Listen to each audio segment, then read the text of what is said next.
లోక్సభలో వారు ఎందుకు ప్రాతినిధ్యాన్ని కోల్పోయారు అనే దానికి మరి ఇక్కడ కాంగ్రెస్ వాళ్ళు ఒక స్టోరీ చెప్తూ ఉంటారు. అది మళ్ళీ నెక్స్ట్ మీ దగ్గరికి వచ్చినప్పుడు నెక్స్ట్ రౌండ్లో మాట్లాడదాం సార్. మనీ కోటేశ్వర గారు వారితో మాట్లాడదాం. సార్ కోటేశ్వర గారు నమస్తే అండి. నమస్తే, చెప్పండి. సో ముందు జూబ్లీ హిల్స్ బైపోల్స్ ముందుగానే అందరూ ఊహించిందేనా? ఈ జూబ్లీ హిల్స్ కానివ్వండి లేదా బీహార్ కానివ్వండి, ఎన్నికలకు ముందు సర్వేలు లేదా ఇప్పుడు ఎగ్జిట్ పోల్స్ పేరుతో ఇస్తున్నటువంటి వాటి మీద ఇప్పుడనే కాదు, గతంలో జరిగినటువంటి అసెంబ్లీ ఎన్నికలు, పార్లమెంటు ఎన్నికల సందర్భంగా కూడా వాటి మీద నాకు విశ్వాసం లేదు. నమ్మేవాళ్ళు నమ్ముతున్నారు, నమ్మారు, నమ్మినటువంటి వాళ్ళు అనేక సార్లు బొక్కబర్ల పడ్డారు. ఇవన్నీ కూడా చూసినప్పుడు మన దేశంలో, మన తెలుగు రాష్ట్రాల్లో అవి శాస్త్రీయంగా జరగటం లేదు కనుక వాటి మీద ఆధారపడి విశ్లేషణలు చేయకూడదు అనేది నా అభిప్రాయం. మీకు చేసుకోవచ్చు, అది వాళ్ళ అభిప్రాయం. ఇప్పుడు ఉదాహరణకి జూబ్లీ హిల్సే ఉంది. జూబ్లీ హిల్స్ నిన్నటి వరకు కూడా అనేక ఛానల్స్ లో చెప్పింది ఏమిటి, బీఆర్ఎస్ పార్టీ కంఫర్టబుల్ లీడ్ తోటి విజయం సాధించబోతున్నది అని చెప్పారు. మరి ఒక 24 hours కదా ఇప్పుడు గడిచింది.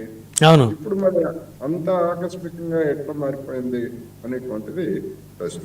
అందుకని నేను మొదటి నుంచి ఈ జూబ్లీ హిల్స్ గురించి చెప్తున్నది ఏంటంటే, నెక్ టు 2%, 3% మార్జిన్ తోటి ఎవరైనా గెలుస్తారు అనేటువంటిది నా అభిప్రాయంగా చెప్తున్నాను. ఇప్పుడు కూడా నా అభిప్రాయం అదే.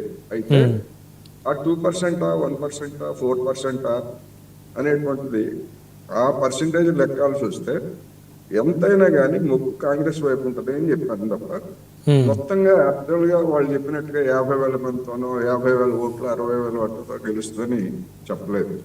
కానీ ట్రెండ్ మాత్రం దానికి, అంటే బీఆర్ఎస్ గెలుస్తుంది అని సర్వేలన్నీ చెప్తున్న సమయంలో లేదు, బీఆర్ఎస్ కి అటువంటి సీన్ లేదు, స్వల్ప మెజార్టీ తోటి కాంగ్రెస్ గెలుస్తుంది అనేది నేను చెప్పాను.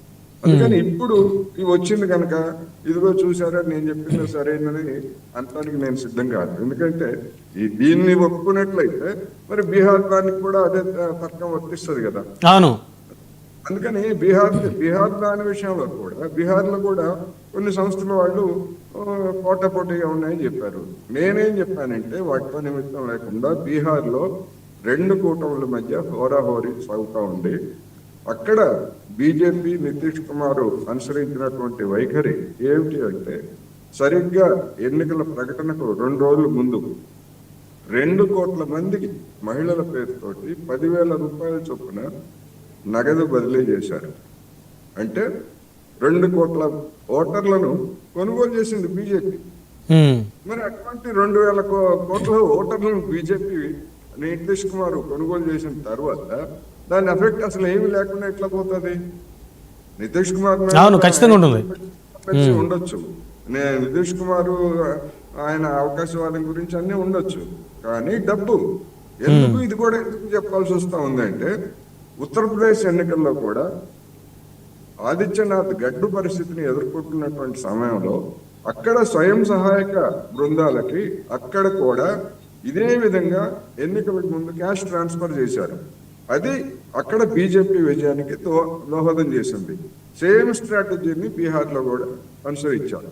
అందుకని అదే విధంగా ఇక్కడ మన తెలుగు రాష్ట్రాల్లో, ఆంధ్రప్రదేశ్లో 4,000 ఇస్తా ఉంటే, తెలంగాణలో 2,000 ఇస్తా ఉంటే, దక్షిణాది రాష్ట్రాల్లో 2,000 చొప్పున ఇస్తా ఉంటే, అత్యంత దుర్భరమైనటువంటి పేదరికం ఉన్నటువంటి చోట సామాజిక పెన్షన్లు ఎంత అండి ఇస్తుంది? ఇప్పటి వరకు ఇచ్చింది 500. అటువంటి ఆకస్మికంగా ఎన్నికలకు ముందు 1,000 రూపాయలు చేశాడు. ఇట్లా యూత్ కి పెన్షన్స్, మహిళలకి, వీళ్ళందరికీ కూడా మరి ఒకవైపు నరేంద్ర మోడీ గారు ఏం చెప్పారు, ఇటువంటి వాటన్నిటికీ మేము వ్యతిరేకం, ఓట్ల కోసం మేము రాజకీయాలు చేయం, ఇలాంటి కబుర్లన్నీ చెప్పారు కదా, దేశానికి అంతటా శుద్ధులు చెప్పారు కదా.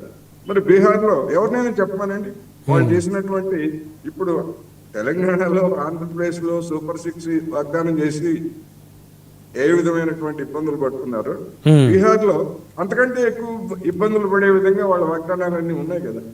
మరి అప్పుడు అందుకని ఎవరు అంటే అలివి కాని హామీలు, మేనిఫెస్టో తోటి ప్రజలు మభ్యపెడుతున్నారంటారా?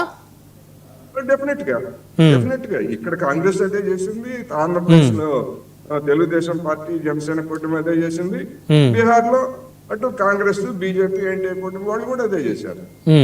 ఎందుకంటే రెండు చోట్ల మనం చూస్తున్నాం కదా, తెలంగాణలో ఆంధ్రప్రదేశ్ లో వాటిని అమలు జరిపేటువంటి స్థితి లేదు. అంతదాకా ఎందుకంటే మహారాష్ట్రలో బ్యాగ్లీ బహిన్ పేరుతోటి పథకం ప్రకటించి నగదు బదిలీ చేసిన తర్వాత మెల్లమెల్లగా కోతలు పెట్టుకుంటూ వస్తున్నారు.